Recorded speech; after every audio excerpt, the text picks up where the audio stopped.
ও guys, সময়টা অনেক nice, আধো আধো অন্ধকার আর সূর্যটা নেমে আসতেছে, দৃশ্যটা অনেক সুন্দর লাগতেছে।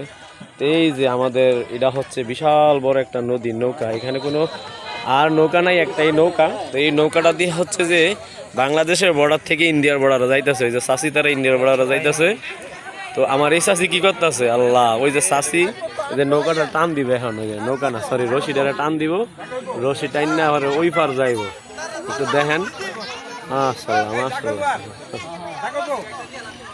দেন দেন চাষি টান দেন। ও মরার ঢেউ রে ঢেউ, উমো উমো উমো উমো উমো উমো। হ্যাঁ, ওই তো দৃশ্যটা অনেক সুন্দরই লাগলো।